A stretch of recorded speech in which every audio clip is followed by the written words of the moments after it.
Students. तो आज हम लेके आए हैं क्लास 9th का chapter the fundamental unit of life. तो हम लोगों ने क्लास 9th में लास्ट सेशन में क्या क्या पढ़ लिया था। सेल थ्योरी पढ़ ली थी, सेल डेफिनेशन पढ़ ली थी, और सेल का पार्ट भी पढ़ लिया था, पार्ट्स ऑफ सेल भी पढ़ लिए थे। पार्ट्स ऑफ सेल में हम लोगों ने क्या पढ़ा था? सेल मेम्ब्रेन पढ़ा था, जिसको हम लोग प्लाज्मा मेम्ब्रेन भी कहते हैं। अगर ये सब आप लोगों ने नहीं पढ़ा है तो आप इससे पहले के वीडियो जाके देख सकते हैं। ठीक है, तो आज का सेशन स्टार्ट करते हैं। आज के सेशन में हम लोग क्या पढ़ने वाले हैं? हम लोग पढ़ने वाले हैं, हम लोगों ने जो पढ़ा था सेल मेम्ब्रेन, उसमें एक टर्म दिया हुआ था कि सेल मेम्ब्रेन जो होती है वो कुछ ऐसे सेलेक्टिव चीज़ें लेती हैं, सेलेक्टिव न्यूट्रिशन कह सकते हैं आप, या मॉलिक्यूल्स कह सकते हैं, कि जो सेल मेम्ब्रेन को अपने लिए ज़रूरत होती है वो कुछ चीज़ें अपने लिए अंदर इनटेक अंदर लेती है और कुछ बाहर भी निकाल सकती है। हर किसी चीज़ को नहीं ले सकती है। तो वही चीज़ हम लोग क्या पढ़ने वाले हैं movement across cell membrane. Cell membrane के अंदर क्या क्या मूवमेंट होती है हम लोग ये पढ़ने वाले हैं। ठीक है, तो इसमें जो फर्स्ट टर्म आता है वो आता है डिफ्यूज़न। ठीक है, डिफ्यूज़न का हिंदी मीनिंग होता है फैलना, यानी विस्तार होना, किसी भी चीज़ का फैलना। तो डिफ्यूज़न की जो यहाँ पे हम लोगों को डेफिनेशन दी हुई है वो क्या दी हुई है? Movement of molecules ion particles from higher concentration to lower concentration without need of energy। मतलब सेल मेम्ब्रेन के अंदर कोई भी मूवमेंट होता है उसके लिए हमें एनर्जी की ज़रूरत नहीं पड़ती है। ठीक है, सेकंड चीज़ क्या है कि ऐसे मॉलिक्यूल, ऐसे आयंस या फिर कुछ ऐसे पार्टिकल्स होते हैं जो कि मूवमेंट करते हैं फ्रॉम, मतलब से हायर कंसंट्रेशन से लोअर कंसंट्रेशन की और बिना किसी एनर्जी के। मतलब कुछ ऐसे हमारे पास, मतलब सेल मेम्ब्रेन के पास ऐसे कुछ मॉलिक्यूल्स होते हैं, आयंस होते हैं, पार्टिकल्स होते हैं जो कि हायर कंसंट्रेशन से लोअर कंसंट्रेशन की ओर मूवमेंट करते हैं बिना किसी एनर्जी के। मतलब डिफ्यूज़न करने में, मतलब फैलने में, किसी भी चीज़ का फैलने में या विस्तार होने में किसी भी एनर्जी की हमें ज़रूरत नहीं पड़ती है। ठीक है, अब इसमें एग्जाम्पल क्या क्या है? जैसे इंक हो गया, कार्बन डाइऑक्साइड हो गया, ऑक्सीजन हो गया, वाटर हो गए और कुछ आयंस हो गए। अब जैसे ये कैसे समझेंगे कि हम हायर कंसंट्रेशन से लोअर कंसंट्रेशन की तरफ मूवमेंट? अब जैसे आप घर पे किसी ग्लास में वाटर लीजिए, वाटर लेने के बाद उसमें एक इंक की जो टैबलेट आती है, पहले के टाइम पे इंक की टैबलेट आती थी ब्लू ब्लैक, या फिर आप बोल सकते हैं जो घर पे हम लोग कपड़ों के ऊपर ब्लू कलर की नील करते हैं, आप उसकी भी एक दो ड्रॉप्स डाल सकते हैं। ठीक है, उस वाटर में पहले तो आप देखेंगे कि वो जो ड्रॉप्स हैं वो मतलब ड्रॉप की तरह नीचे जाएंगी। थोड़ी देर तक आप वाटर को ना हिलाइए, ना ही आप चम्मच से हिलाइए, कुछ भी नहीं करेंगे। लेकिन थोड़ी देर बाद आप देखेंगे कि वो जितनी भी इंक है वो पूरे ग्लास में मतलब फैल चुकी होगी। तो इसी को हम लोग बोलते हैं कि हायर कंसंट्रेशन से लोअर कंसंट्रेशन की ओर मूवमेंट करना। कभी भी आप ये एक्सपेरिमेंट घर पे ज़रूर करके देखिएगा। उसके अलावा कार्बन डाइऑक्साइड या ऑक्सीजन, अब गैसेस, इन दोनों को हम लोग क्या बोलेंगे? गैसेस। गैसेस। अब जैसे आप कभी घर पे मॉर्टिन जलाते हैं, या कभी आप ऑल आउट जलाते हैं, या फिर आप बोल सकते हैं आप परफ्यूम डालते हैं। ठीक है, तो परफ्यूम आप डालते तो बहुत छोटी सी जगह में है। ठीक है, डालते तो आप बहुत छोटी सी जगह में हैं, लेकिन आप कुछ ही सेकंड बाद आप देखेंगे कि वो जो परफ्यूम की स्मेल है या उसके जो मॉलिक्यूल्स हैं वो पूरे रूम में फैल जाते हैं, या फिर आप जहाँ से भी निकलते हैं वहाँ उसकी स्मेल आती है। तो क्या हुआ कि ये गैस, मतलब ये जो परफ्यूम होता है या फिर अगरबत्ती होती है या मॉर्टिन होती है, ये सारे गैस के फॉर्म में होते हैं, तो ये बहुत जल्दी स्प्रेड हो जाते हैं, मतलब फैल जाते हैं। ठीक है, वाटर का हम लोगों ने ले लिया कि वाटर को भी, वाटर के अंदर हम इंक डालते हैं तो बहुत जल्दी, मतलब आप डालते हैं फिर धीरे धीरे करके वो पूरे उसमें फैल जाती है, पूरी ग्लास में फैल जाती है। ठीक है, तो क्या समझ में आया कि डिफ्यूज़न क्या होता है। डिफ्यूज़न में जैसे इंक हो गया, गैसेस हो गई, वाटर हो गया, आयंस हो गया। अब क्या देखना है हम लोगों को, रेट ऑफ डिफ्यूज़न, मतलब डिफ्यूज़न किस सिचुएशन में किस टाइप की होती है, सबसे ज़्यादा डिफ्यूज़न किस में होती है। तो यहाँ पे हमें दिया है गैसेस, लिक्विड्स, सॉलिड।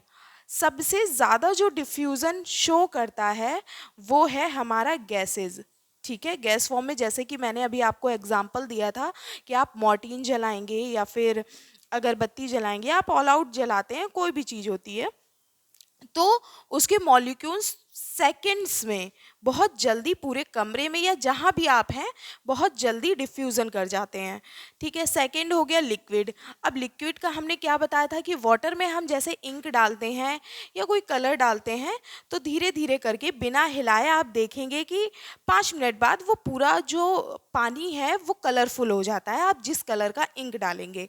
ठीक है, उसके बाद आया सॉलिड। सॉलिड जो होता है वो बहुत ही कम डिफ्यूज़न शो करता है। क्यों?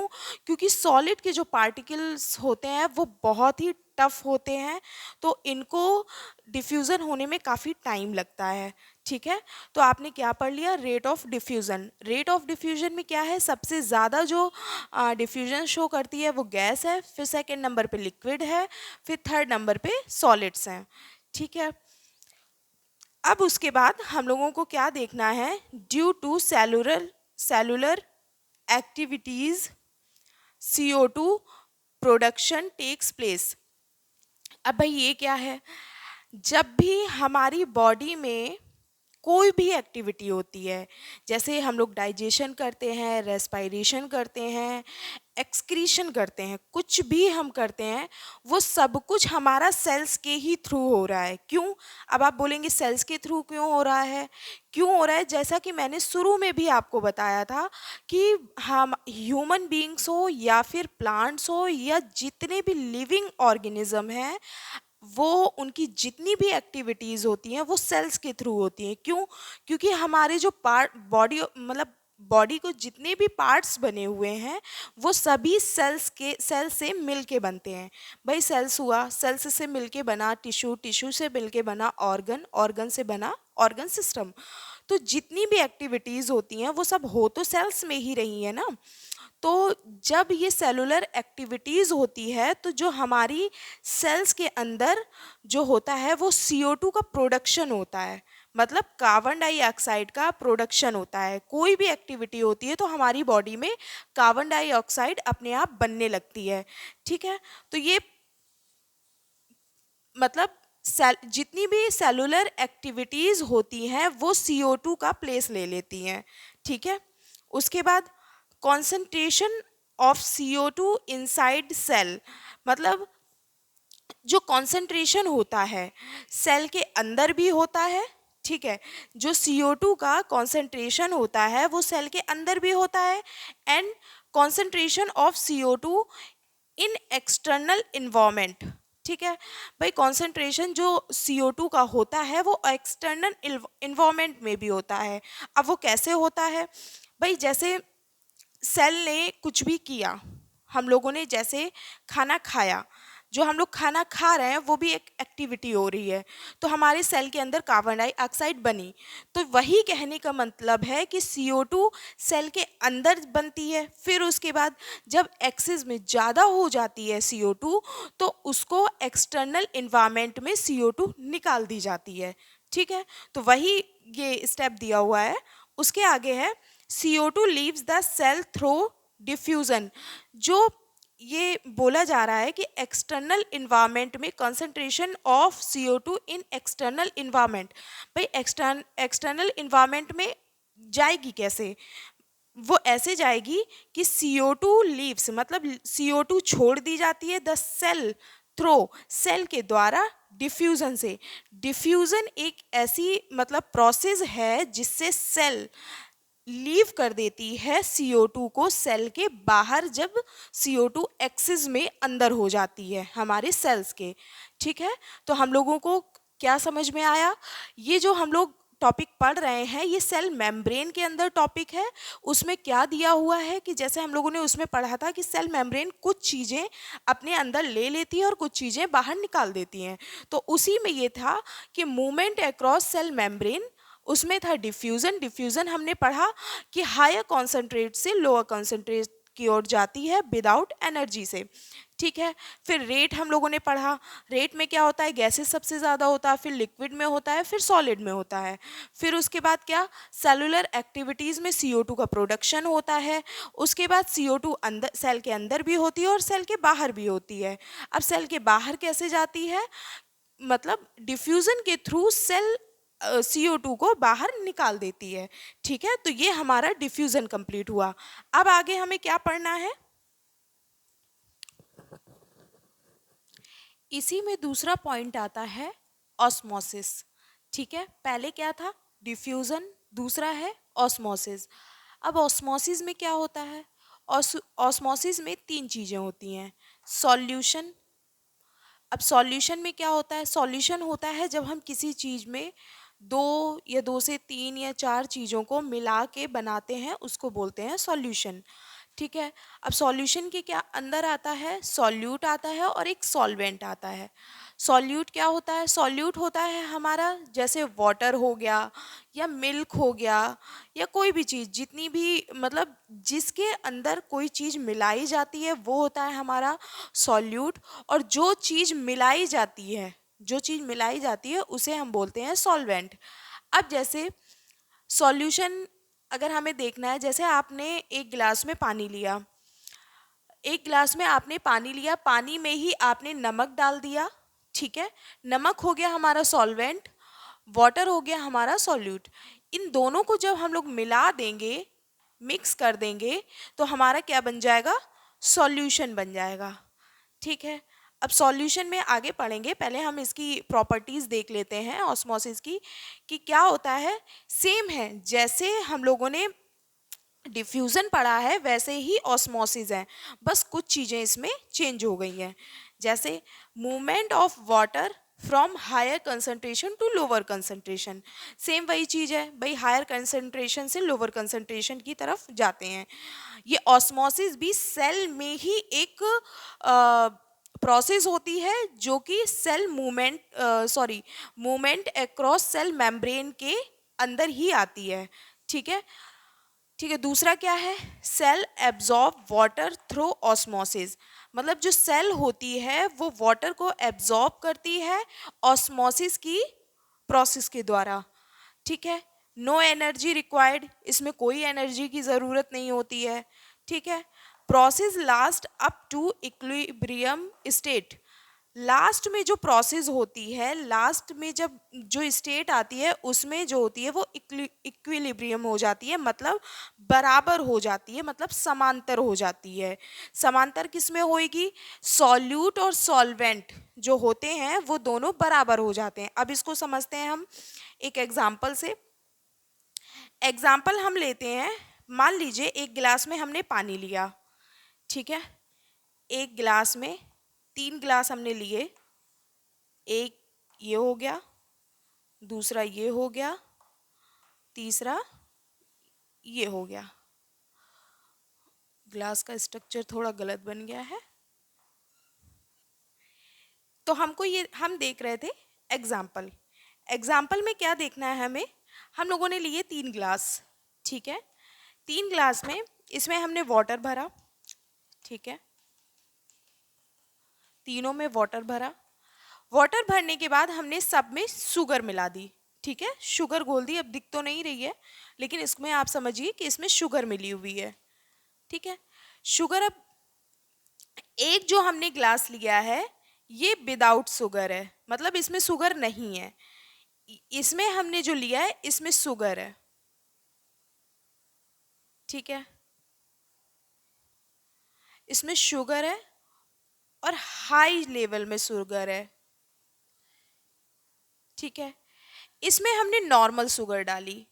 नॉर्मल मतलब 1 चम्मच, 1 स्पून, ठीक है, शुगर। ओके, इसमें नो शुगर, नो शुगर, ओफो, नो शुगर। ठीक है, अब क्या करेंगे हम लोग, 2-4 दाने किशमिश के डालेंगे। इसमें भी डाले हमने किशमिश के दाने, इसमें भी 4 किशमिश के दाने डाले हमने, और इसमें भी डाले।